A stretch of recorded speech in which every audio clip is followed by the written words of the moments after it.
Hi, everyone. I will be reading another excerpt from the English philosopher Simon Critchley's Book of Dead Philosophers. And just to refresh your memory about the book, which I recommend you get, it's an excellent mini encyclopedia of philosophy and a really good introduction to philosophy if you don't know a lot about philosophy but want to have easy access to the main ideas of many philosophers. In this collection of brief lives and deaths of nearly 200 of the world's greatest thinkers, noted philosopher Simon Critchley creates a register of mortality that is tragic, amusing, absurd, and exemplary. The gimmick of the book is that he includes the death story of every philosopher.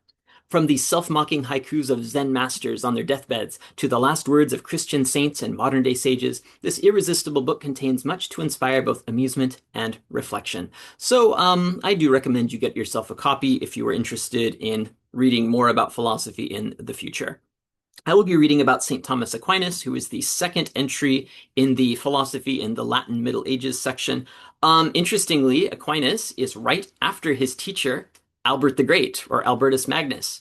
And I will also note that Albert the Great and St. Thomas Aquinas, in addition to being next to each other in alphabetical order, were also both Dominicans, and I have a lot of experience and good memories of the Dominicans as I did my undergraduate, my bachelor's degree, while living in a Dominican convent in Ottawa. So I wasn't a Dominican, but I lived with the Dominican brothers and friars.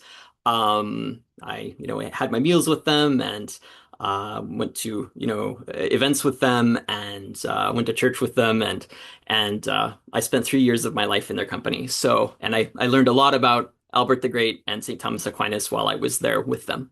So I'm glad to be sharing um, Dominican wisdom with you right now. Okay, so let's read about St. Thomas Aquinas. St. Thomas Aquinas was born around 1224, maybe 1225, and he died in the year 1274. St. Thomas Aquinas, the most influential philosopher and theologian in the Christian West, was known as Dr. Angelicus, or the angelic doctor, the doctor of the angels. And this picture of St. Thomas Aquinas in the book, this was actually in the Dominican library. So every time I would go into the library, sometimes I would go into the library like at night, like after it had closed, because I had access because I lived there. And I would be going into the library like at midnight. And this picture of St. Thomas Aquinas was the first thing you saw when you went into the library. So every time I see this picture now, I remember. Okay, anyway, sorry. There is a doubtless apocryphal story that when he was at the Sorbonne in Paris, it's doubtless apocryphal because I don't think Simon Critchley is a believer in this sort of thing. Yeah, just a premise. A preface. There is a doubtless apocryphal story that when he was at the Sorbonne in Paris, Thomas was asked for his views on the nature of the sacrament in the Christian Mass. Apparently, Thomas was sunk in prayer and contemplation for an unusually long time before writing down his opinion on the matter. When he had finished, he reportedly threw down his thesis at the foot of the crucifix and buried himself once more in prayer. The other Dominican friars reported that Christ descended from the cross, as in the statue of Jesus came down from the cross, picked up the scroll, read it, and said, Thomas, thou hast written well concerning the sacrament of my body.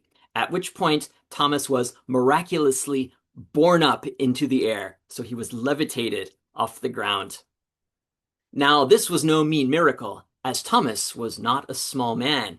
He was, in G.K. Chesterton's words, a huge bull of a man, fat and slow and quiet. Large chunks had to be sewn out of the dining tables so that Thomas could sit and eat with his brethren. Yeah, they had to make room in the tables to accommodate Aquinas's belly. G.K. Chesterton is mentioned. I'll just quickly note G.K. Chesterton is a well-known Catholic apologist and mystery writer. The Father Brown murder mysteries, which you might be familiar with, in addition to being a series of stories, are also a long-running BBC TV series that I'm actually fond of. So you can check those out if you're interested. But yes, G.K. Chesterton said that Aquinas was a huge bull of a man, fat and slow and quiet. Because he was so big and quiet, Thomas was called the dumb ox by his fellow students in Paris. Albert the Great, his teacher, retorted, you call him the dumb ox. I tell you that the dumb ox will bellow so loud that his bellowing will fill the world. And again, Albert the Great is included in this book. If you want, you can pause this video and read what Critchley has to say about him. I will not be doing that right now.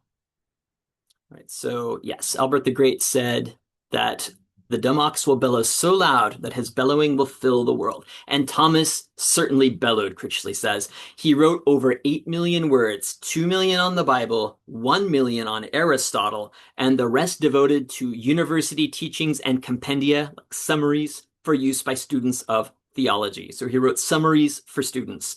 As Timothy McDermott points out, the largest of these works read like an internet encyclopedia, with articles like web pages with links to other topics and articles to be read in parallel. I imagine like having a desk and having manuscripts spread out all over the desk, and each manuscript is referring to each other manuscript. Since there were no computers in those days, manuscripts was how you went from article to article.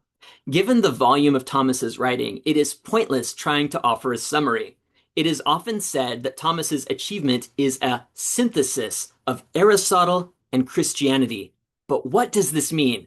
Let's go back to Averroes. Averroes was an Arab philosopher who helped introduce Aristotle to Western Europe.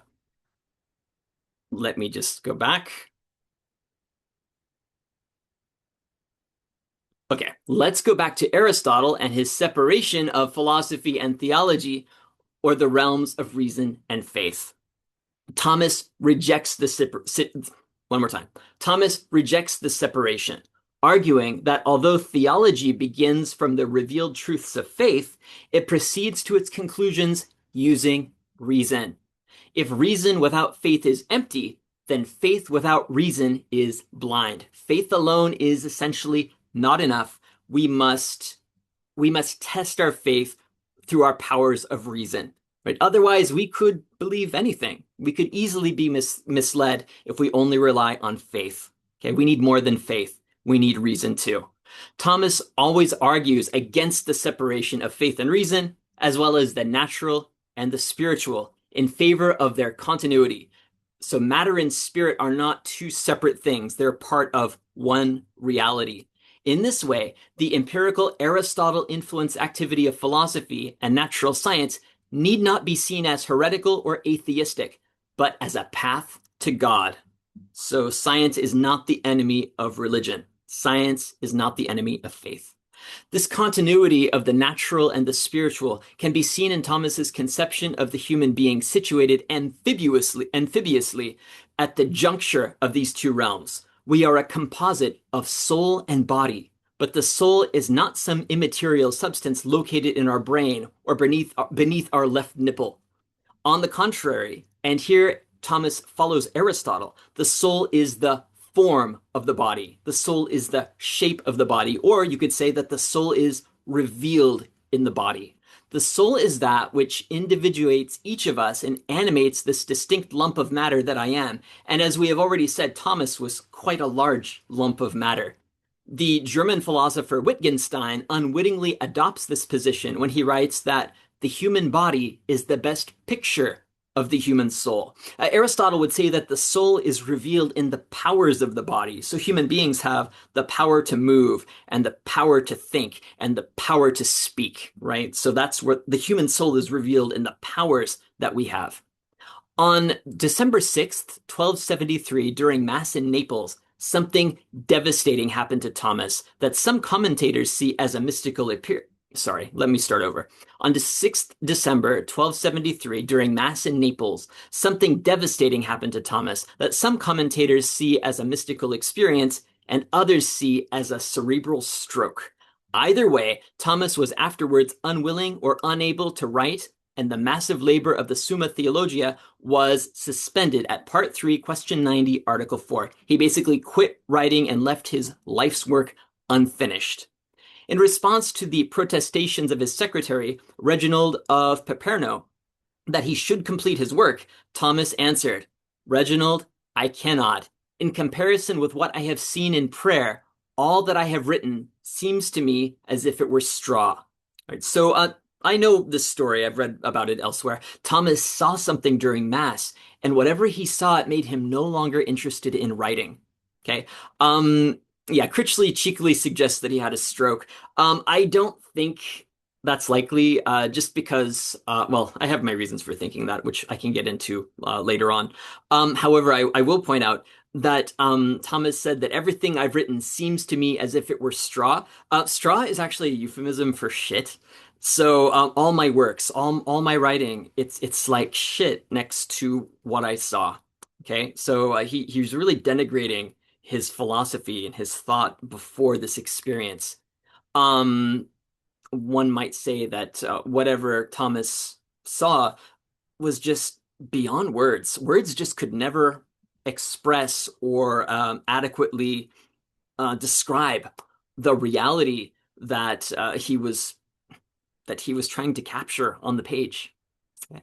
Anyway, admittedly, it was an awful lot of straw or shit, as you like it. Despite his transformation, he was summoned by the Pope to attend the Council of Lions. On the way, it seems that he was injured by the bough of a tree. And so I guess the tree fell on him while he was traveling and died at the age of 49, 25 miles from his birthplace in Roccasecca, halfway between Rome and Naples. On his deathbed, Thomas dictated a brief commentary on Solomon's Song of Songs, which sadly has not survived. So his last work was a commentary on one of the books of the Bible, but we don't know what he said.